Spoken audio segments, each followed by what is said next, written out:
Hi, and we're back. So at this point, the pastor has graduated seminary school, and before he takes off for his mission,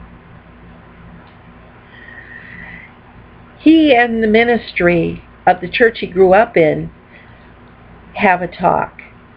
And the church makes promises that if the pastor will serve the 3-year mission, they will go ahead and they'll give him a job in the church he grew up in. He'll have a nice big bank account. He'll have a fancy car to drive. He'll have a fancy home. And he'll have a great big budget to work with for church expenses. So the pastor is excited. He's got a light heart. He's ready to go out. He's ready to really walk with God. He's ready to show the church he can do the good works. And he's ready to walk with Jesus. But on the mission, the pastor falls short. He begins sinning. He goes into his old sinful ways. And this frustrates the pastor. And he's frustrated at the fact that he has to wait 3 years to reap the rewards of all these good works he's done. So this turmoil and the bitterness and the anger continues to grow in the pastor, having to wait 3 years, and from constantly falling off the God and Jesus train and sinning and trying to get back on. And finally the 3 years pass, and the pastor comes home from overseas, and he's so relieved because now he can finally start his life. He can finally get that big fancy car, the big fancy house, the fancy salary, the retirements, the benefits package, the whole works. And the big budget. So he can impress all of his followers in his church. And the pastor gets on a plane. He flies home. He lands in the airport. And he calls the secretary of the church he's going to be pastor of. And he asks her to have somebody deliver his brand new car, very excitedly. Secretary is very confused, and she asks the pastor, what is he talking about? She honestly knows of no new car that he's been given. So the pastor becomes really angry because he's been waiting 3 years to be able to drive a new car.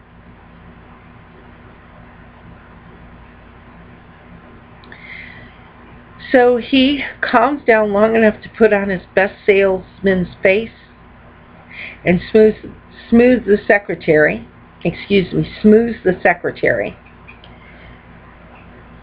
in an attempt to get her to find out what happened to this new car. He tells the secretary he'll catch a cab from the airport and he'll be right over to the church. So he arrives at the church, and the secretary apologizes profusely. There'd been a mix-up, and she hands him the keys to what he believes to be his new car and tells him his car is out back. So the pastor proceeds to go out back of the church, and there, covered, is what he believes to be his brand new car. And he's so excited because he's finally going to get his brand new car. He's finally going to drive it. So the pastor excitedly whips the cover off the car, and as he does, dust goes flying everywhere.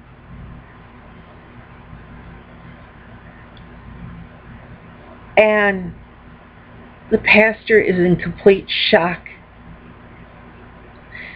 because sitting there in front of him is an old, beat up, dinged up, banged up car with rust holes throughout the entire car. Doors that are different colors, a hood that's a different color. It's dingy, it's grimy, it's got dirt from being driven. So when the pastor recovers, he finally goes up to the door and opens the door. On the dash are all kinds of chicken feathers. Thick black dirt throughout the entire car. It looks like this car has been ditched in a swamp. It's that bad. And about the time the pastor opens the door, this putrid smell hits him. And at the same time, up pops the head of the cutest little white striped skunk you've ever seen. And at this point, the pastor's eyes get real big, his mouth falls, and he slams the door shut. And this scares the skunk. And so the skunk sprays the whole entire car. Eventually, the pastor runs back in, furious. He starts screaming at the secretary that there must be a mix-up. He must have a brand new car, and to please call an exterminator if he has to drive that piece of junk, because there's a skunk inside there and he needs to be able to get to where he's going.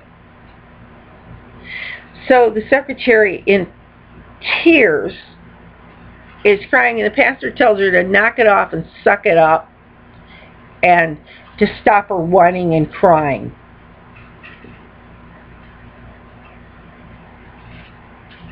And this makes the secretary cry even more. And finally, the pastor's just furious and disgusted, and he calls the ministry, and he's screaming at the ministry, and they wait until he calms down, and they tell him, Pastor, there's been some changes. The car out back is the car you'll be driving, and if you don't like it, you can walk. And this pastor slams the phone down. And about this point, the secretary runs out of the room still crying and really upset. And the pastor turns around and gives her a look that would fry an egg. He can't believe she's crying and upset. What's wrong with her? Why can't she just suck it up and act like a woman?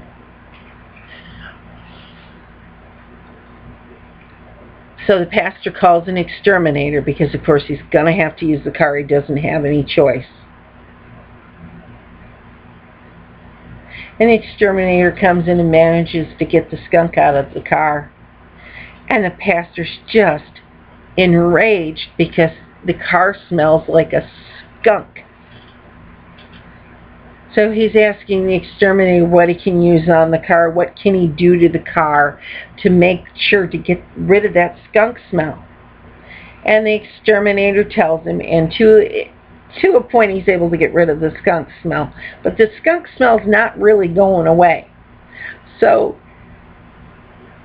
he puts some kind of covering on the car so the skunk smell won't get on him. And he climbs in, just fuming, constantly mad, constantly angry, constantly fuming. And drives the old beat-up car to his house, which you can hear coming a mile away. So then the pastor tries to calm himself down because, of course, now the church has promised him this big, beautiful house, and at least he's got that to look forward to. He gets to the house, and he pulls in, shuts the keys off, looks at the house, which is an old cabin, typically a one-room rustic cabin. And the pastor just starts beating his hands on the steering wheel. He balls up his fists and he's beating his fists on the steering wheel, and he's screaming, why God, why God, why God? I can't believe this is happening. Why are you doing this to me, God? And of course, this only builds the anger and the resentment up inside and continues to feed the spiritual sickness that the pastor has been going through for most of his life.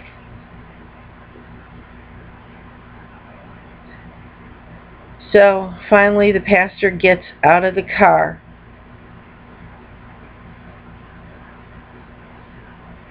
And he's still really mad at this point. He kicks the door in.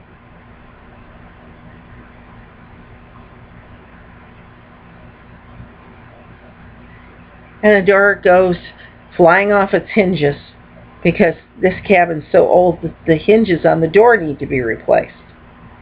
So now he's even madder. So now at this point he's furious. He's just furious. He picks the door up, tosses it out of this one-room rustic cabin. Stomps out of the cabin. Fiercely stomps out of the cabin. Goes to his car. Goes to the trunk. Pulls out his luggage from the trunk. Throws it into the rustic cabin. Picks up the door. Goes to the little shed that's got the tools. Grabs some nails and a hammer and just stomps out, slamming the shed door furiously. Goes back to the cabin and proceeds to put the door back on, furiously pounding the door.